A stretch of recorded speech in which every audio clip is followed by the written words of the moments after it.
Hey, my name is STIX and welcome back to your weekly bite of MMORPG news, although that title may not be accurate anymore, given the frequency with which MMO-related news becomes available very strongly limits how often I can do weekly bites of MMORPG news. This is a series where I cover new MMO releases, MMO test phases, everything that happened in the MMORPG genre that mattered to me over the course of the last God knows how long.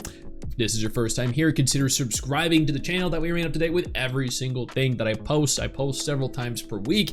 And we have a lot to talk about, thank God, surprisingly. So let's just go ahead and jump right in.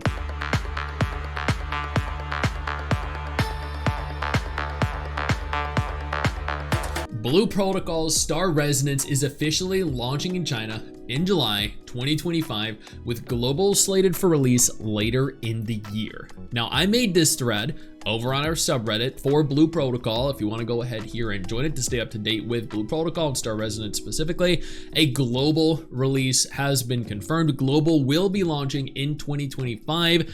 Do not worry, this is not going to get canceled. This is not done by Amazon. We do not have anything to fear. You can follow the official Twitter if you want to go ahead and stay up to date via Twitter. They post there very regularly. You can wishlist the game on Steam. You can also wishlist the game on the Epic Games Store.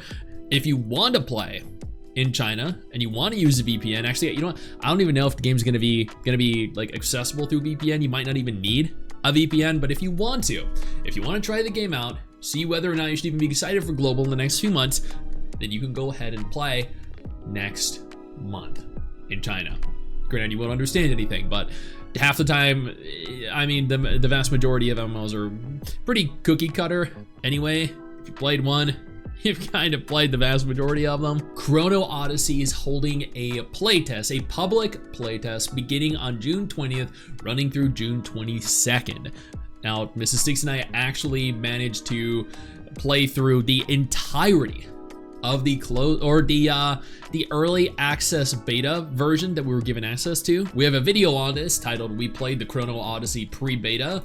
This was our full review of the game. We went over everything: the combat, the chronotactor, the armor crafting, life skills, the traversal of the world, the story or lack thereof, really, the individual classes, everything you would want to know in the game we covered, or more specifically, MRSSTIX covered her dedicated video. This is almost 30 minutes long, but it is a very comprehensive guide or a comprehensive review of the game. So I would strongly urge you go ahead and take a look at that, because there is a lot of good in Chrono Odyssey, but there's also some bad as well. So you can at least prepare yourself, especially if you don't get into the test phase, because slots for this closed beta are limited.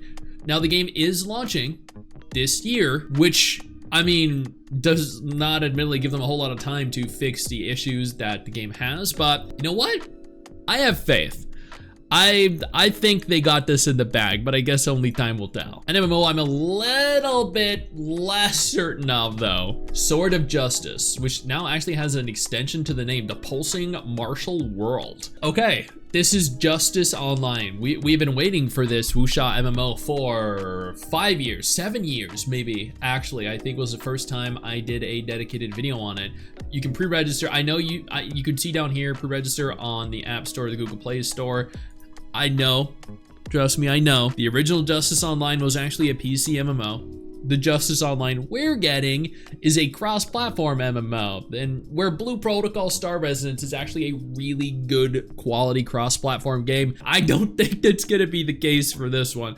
I mean, I hate to throw shade, but I love wuxia MMOs, but I've never played a good wuxia mobile MMO. And while this is going to be cross-platform, I don't think this is going to be targeted towards PC players. I just don't.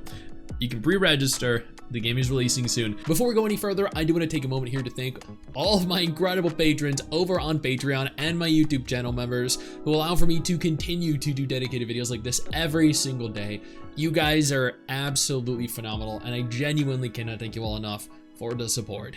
A game, though, that I do think is worth trying, and that is also wuxia themed, is Where Winds Meet. Mrs. STIX also has a video on this. She posted this a couple weeks ago, already at 22,000 views. This is another comprehensive video discussing the weapons, the combat system, the single player game mode, along with the multiplayer game mode that allows for you to play with dozens of different characters or dozens of different players, the cosmetics and the mount system, the AI NPCs, which are honestly a very interesting feature, the world traversal.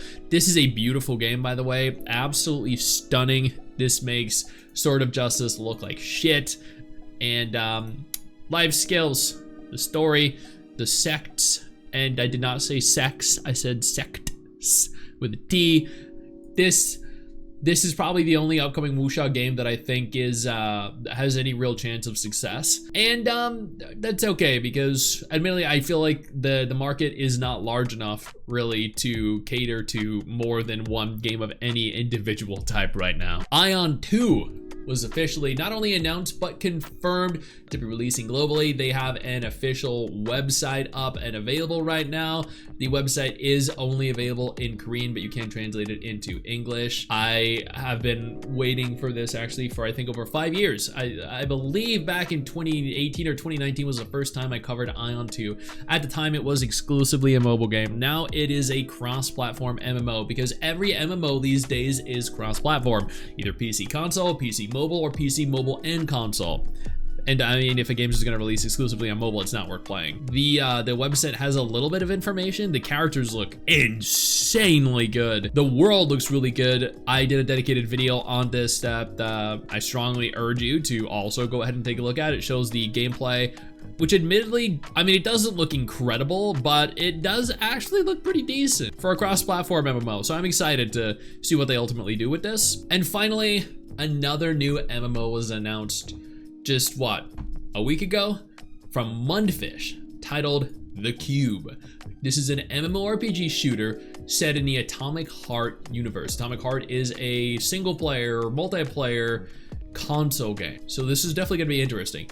This is releasing onto PlayStation 5, Xbox Series XS, and PC. This does not have any mobile cross-platform functionality at all, which is great to hear, because we don't want to see that. I also have a video on this as well. Very little right now has been revealed other than this is in active development. This is set in the Atomic Heart universe and is going to have quite a large budget comparatively to the vast majority of other MMOs releasing right now. And goddamn, just like, this character's just, I love her outfit. I can't help but compliment it. It looks great. And that is everything that happened in the MMO genre that really mattered to me over the course of the last couple weeks. Now you're up to date. You're welcome. I know you think that you just hit the end of the video, and technically, yeah, you have. And I know your first reaction is to close out of it at this juncture, but don't.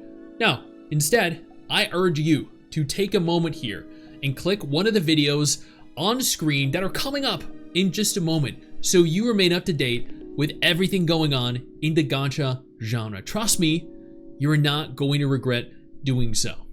Stay flaccid.